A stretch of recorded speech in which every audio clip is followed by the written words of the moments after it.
Well, Aihik was absolutely gorgeous. It was a nice little one-night stay. The lake was beautiful, the vibes were an all-time high, and it's a lot of fun to check out a new place with Max and Karen. So now we are just packing up groovy, and we're heading on to the next spot. So let's go. Hi, my name's Max. Welcome to the Groovy Van. Come on, let's go. Where are we going now? Lord knows! North and west. Our next destination, Guanajuato, was 3.5 hours east from Lake Chapala, which gave us plenty of time to enjoy the scenery, which slowly turned into a colorful cityscape carved into the hillside. When we made our way into the city, we were welcomed with a sweet smell of churros, sound of bustling feet, and surrounded by the most beautiful architecture. And right at the heart of town is where we found the Hotel San Diego, which would become one of the most notoriously memorable stays of our lives. And it all started with, of course we want the penthouse. We're here in downtown Guanajuato, the beautiful Hotel San Diego, which, as you know in Spanish, means a whale's vagina. And let's go check it out. Now, when you hear penthouse, you're probably like us and thinking of a luxury room with a nice rooftop hangout area and maybe some other amenities, like air conditioning. However, that was not our reality. Instead, we had 2 separate rooms that shared a door to the rooftop patio that overlooked the city. It would have been tolerable had the rooms had windows, fans, or AC to combat the humidity and 100-degree heat. Despite the discomfort, we rolled with the punches, finding new ways to try and stay cool. But that wouldn't really be a problem until nightfall, and we had plenty of daylight ahead of us, so we made sure to spend it well. Karen booked a tour for the 4 of us, which started at the Boca Mina San Ramon, which gave us some insight into Guanajuato's history as a mining town. Founded in the early 16th century, Guanajuato is renowned for its rich mining history, which played a pivotal role in shaping the city's economic and cultural landscape.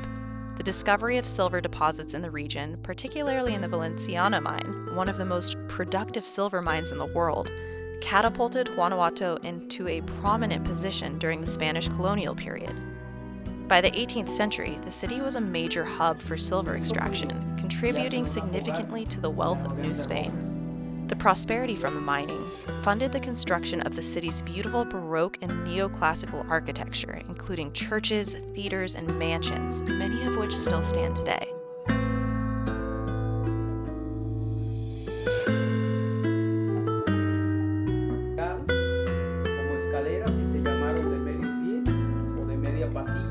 There they go. Bye, guys. Oh, it smells so wet.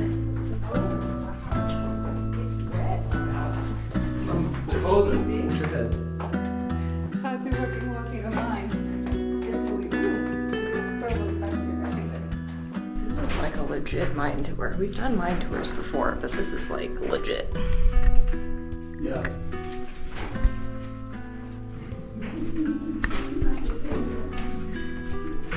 Down the mine shaft we went until we reached the bottom, where our guide asked if we wanted to see how dark it was. It was the darkest dark I have ever experienced. That's creepy. You literally just be like walking my like inches in front of your face. Like, that's crazy. Right? And that's it. Buen trabajo.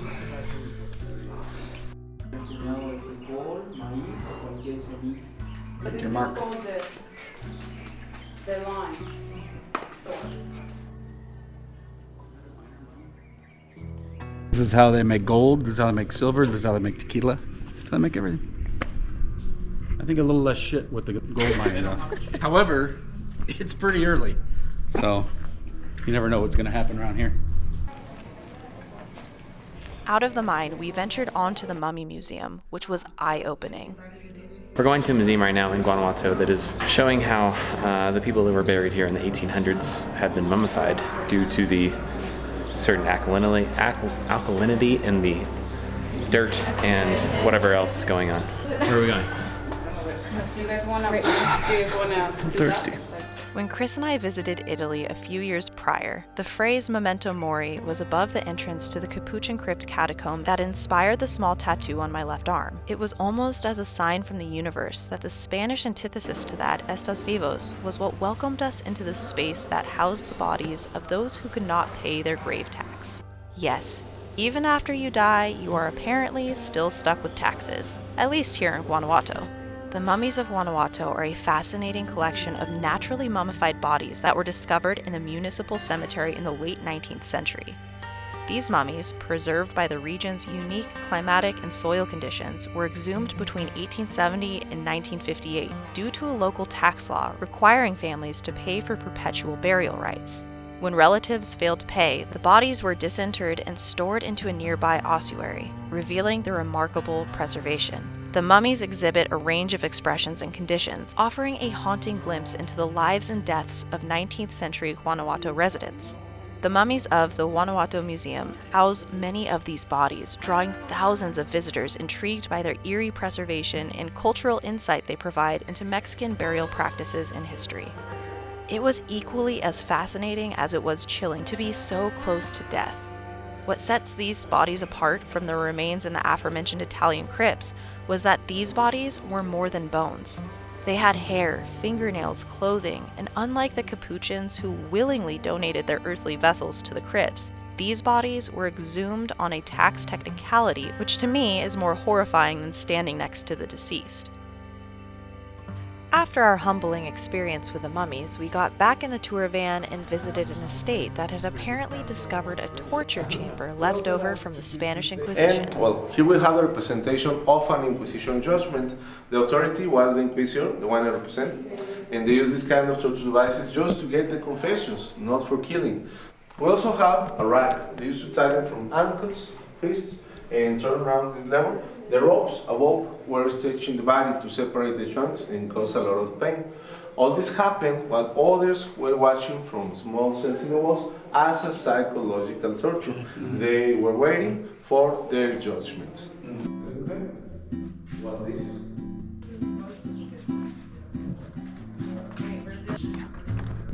What do I do with my hands? I don't know what to do with my hands. Let's cry.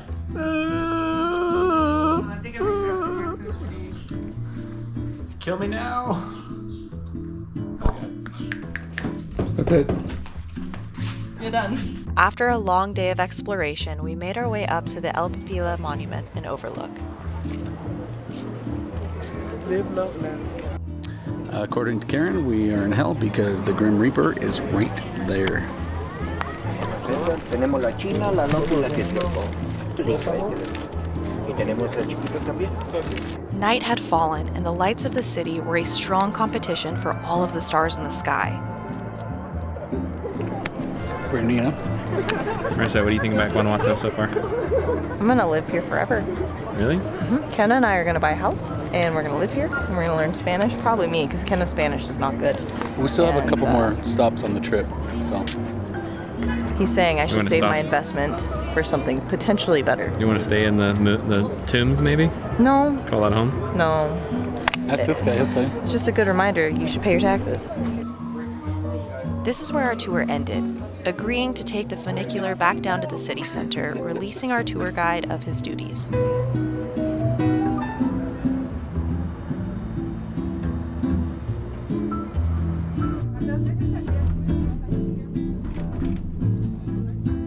It was a beautiful night, and we were just getting started.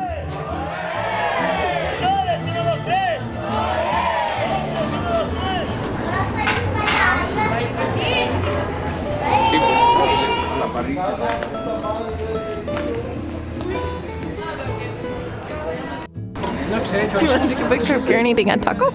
It's very hot, so I might burn it. She got there.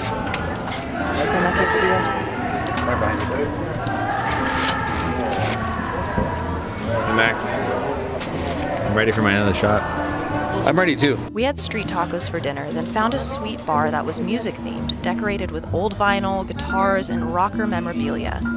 I had a margarita, followed by a round of tequila shots, before we made our way back to the street to see what else we could do. this is how we landed in an underground billiards bar, foolishly playing a few horrible rounds while munching on bar food and knocking back a few more drinks. It was midnight, but this town showed no signs of sleeping. But we did, so we returned to the oven we called a hotel room. Karen, what are we doing? We're getting lost in the alleys of Guanajuato. And how's that going for us? That's been interesting. We have the guys playing the guitar, the guys playing the banda, the garage. Ya no puede caminar. Oh, kicked it with the toe! Towed it. They're gonna bring 2 more. It is so hot in this room, and there's no AC and no fans. No fans. And no plugs for fans.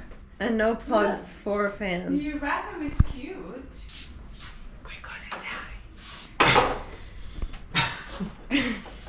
Maybe we don't. It's like seriously a bajillion degrees. Es mucho calor. Y yo soy, como se dice, close to death. I don't know, bro. I'm gonna give this to Chris. He's gonna go check on the rest of the crew. Amor. So nice out here. You going down, buddy? 5 more minutes. What? 5 more minutes.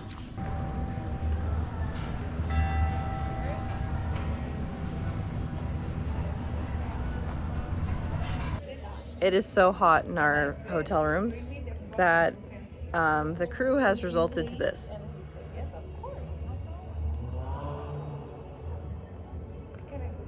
That is all.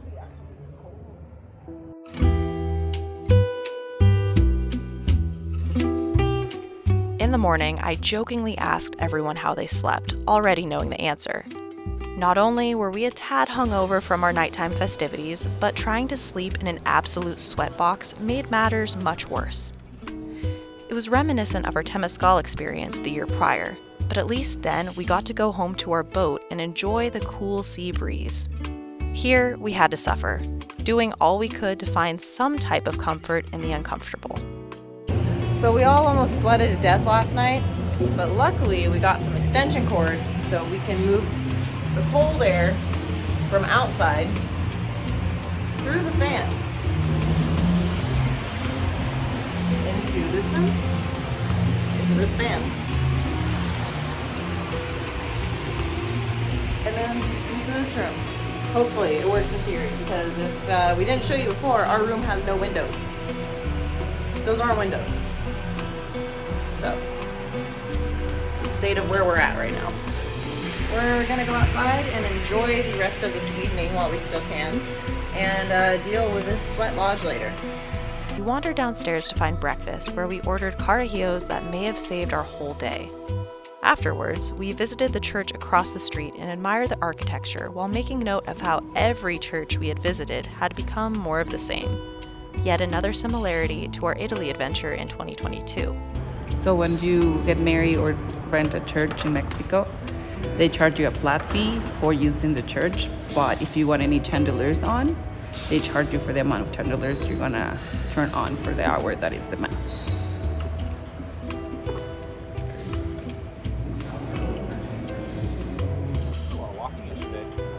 Max retreated to take a midday nap, leaving Karen behind as our tour guide. My friend that used to go to school here. So Karen said there's a legend, but she can only tell us if we get to the top of all these steps. There's a lot of steps.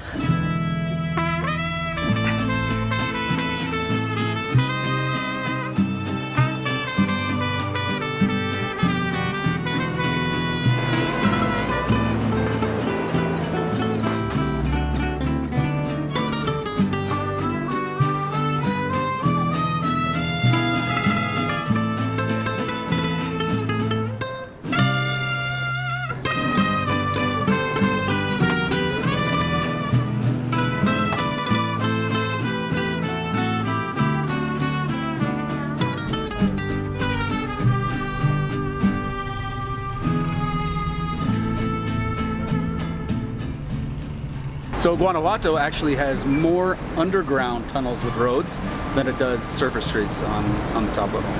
Why does it smell like poop down here? Because there's poop down here.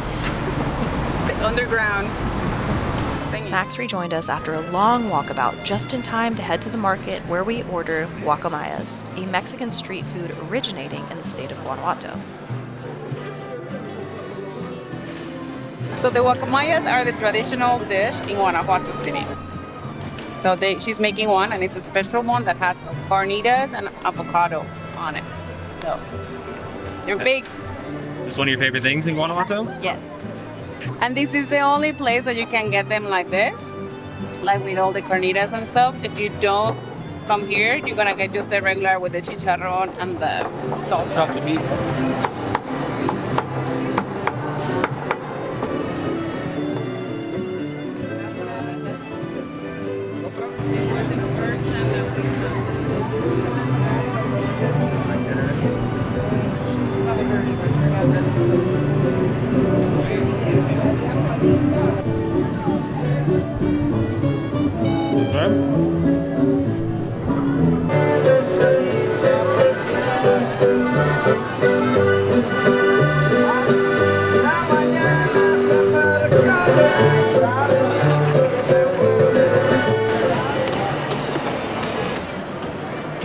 Full from lunch, we continued on our walk where we came across the Callejón del Beso, or Alley of the Kiss. The legend of the Callejón del Beso tells the story of two star-crossed lovers. On the right side, the guy, Carlos, was living there, and the Catalina on the left side. She was very rich, and he was just a miner. And he will pay a coin of gold and a coin of silver to live here. Catalina and he, they were like hanging out, and the dad told her, you cannot marry him, he's too poor for you. So one time she caught her and him kissing on the balcony, and he went and got a knife and stabbed her and killed her because he didn't want her to marry the Carlos. Yeah. So the legend is that you have to kiss in the third step, if not it's 7 years of bad luck, and if you kiss, it's 15 years of good luck.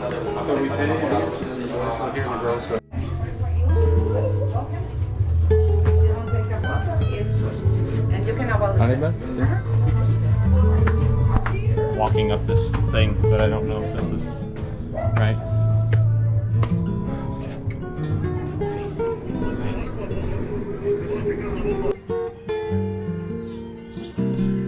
With our public display of affection out of the way and a framed photo souvenir to prove it, we continued on our walk, finding a cute little courtyard to sit, enjoy drinks, and play a round of cards. We chatted about what else there was to do and made dinner plans. That evening, we had dinner at the Trattoria, located in our hotel, sitting on the balcony while watching tour groups ebb and flow beneath us.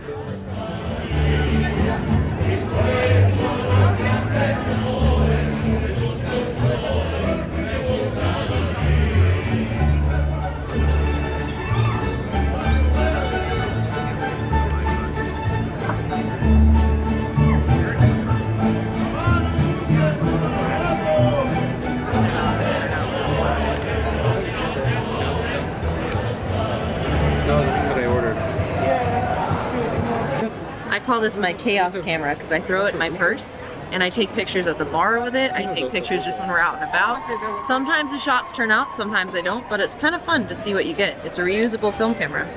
So it's like the disposables you get, except instead of throwing this thing away when you get it developed, you add more film to it.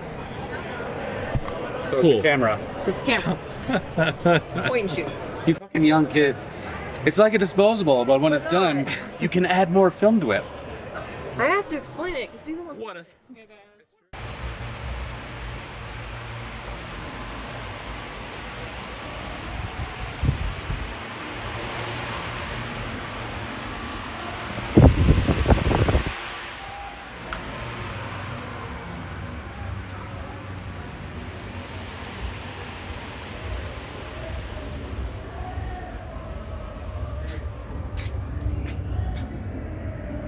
I don't understand why it's hotter than it was in the day. What's up? It's so fucking hot, man. It is so hot. Karen made herself an outside bed. Good night. Good night. It was our final night in Guanajuato, and our mission for the next destination was simple: air conditioning. would we find sweet relief of AC before melting to death in the hot Mexican sun? Find out next on Sailing Avocet.